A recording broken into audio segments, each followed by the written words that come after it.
ये renewable energy की financing वाली कंपनी है। लिस्टिंग के अराउंड काफी ज्यादा बज़ था, काफी धमाकेदार कमाई कराई, लेकिन उसके बाद एक बड़ा वेल्थ डिस्ट्रॉयर भी ये शेयर बना। और अभी अगर आप देखेंगे 140 रुपए के नीचे के प्राइसेस हैं, देखिए लगातार इसमें प्रेशर आप देखेंगे और साल भर में 30% के आसपास की गिरावट आ गई है। नतीजे जो आए हैं, नतीजे ठीक लग रहे हैं। अगर आप देखेंगे कि इनके एसेट क्वालिटी में भी इंप्रूवमेंट आए हैं। नेट एनपीए, ग्रॉस एनपीए दोनों थोड़े से सुधरे हैं। प्रॉफिट की बात करें तो 37% का उछाल है। रेवेन्यू की बात करें 26% का उछाल है। ईयर ऑन ईयर बेसिस के ये फिगर हैं। हमारे साथ एक और दिग्गज एक्सपर्ट जुड़ गए हैं। गौरांग शाह हमारे साथ हैं जियोजित इन्वेस्टमेंट से। गौरांग भाई, बहुत शुक्रिया आपका समय देने के लिए, स्वागत है। सर, बड़ा निराश किया है इरेडा ने। मतलब जो पहले जो परफॉर्मेंस थी, अब वो तो बिल्कुल ही मिसिंग है, गायब है सर वो। नतीजे आप कैसे देख रहे हैं और क्या होनी चाहिए शेयर में स्ट्रेटजी? धन्यवाद अभिषेक भाई, इस मंच पर आमंत्रित करने के लिए सभी को प्रणाम और शुभ प्रभात हमारे तरफ से। एक छोटा डिस्क्लोजर पहले ही दे देते हैं कि जो भी निवेश लायक रणनीति आज इस कार्यक्रम में रखेंगे प्रातःकाल में, ये हमारी बुनियादी तथ्य के आधार पर research team, fundamental research team की तरफ से राय है। इसमें हमारी कंपनी जियोजित अथवा मेरा किसी भी प्रकार का व्यक्तिगत निवेश नहीं है, ना ही किसी प्रकार का वित्तीय लाभ मिलता है, ना ही किसी प्रकार का कॉन्फ्लिक्ट ऑफ इंटरेस्ट। लेकिन इसी स्तर पर राय हमारे क्लाइंट्स को देते हैं, संभवतापूर्वक उनका निवेश हो सकता है।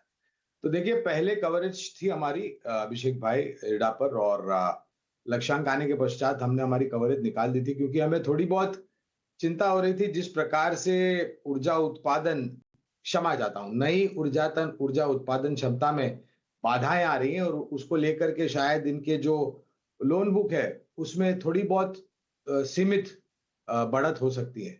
नतीजे जो आए वो बेशक अनुमान से बहुत ही बेहतर आए। आय में करीबन 26% के ऊपर, 34% के ऊपर शुद्ध मुनाफे में, मार्जिन्स में अच्छा खासा रुझान था। लेकिन एक चिंता थी नतीजों में, वो है ग्रॉस और नेट एनपीए। दोनों में ही, ग्रॉस और नेट एनपीए दोनों में ही आपने वृद्धि होती हुई दिखी है, जो मेरे ख्याल से थोड़ा बहुत चिंता का कारण हो सकता है। अब आगे जाते हुए नई ऊर्जा उत्पादन किस प्रकार से अनुमति मिलती है सरकार से और किस प्रकार से खड़ी होती है, और इरडा की लोन बुक कैसे आगे बढ़ती है, ये देखना अनिवार्य होगा। मेरा मानना है कि अगर आपको ऊर्जा उत्पादन क्षेत्र में ध्यान देना है तो Tata power, NTPC, JSW energy, Torrent power, काफी सारे विकल्प है। ऊर्जा वितरीकरण में पावर ग्रिड है। ऊर्जा उपकरण में केईसी इंटरनेशनल, सीमेंस, एबीबी जैसी कंपनियां हैं जहां पर निवेश किया जा सकता है। कवरेज फिलहाल इरडा पर नहीं है, इसलिए विशेष रूप में टिप्पणी नहीं कर पाऊंगा।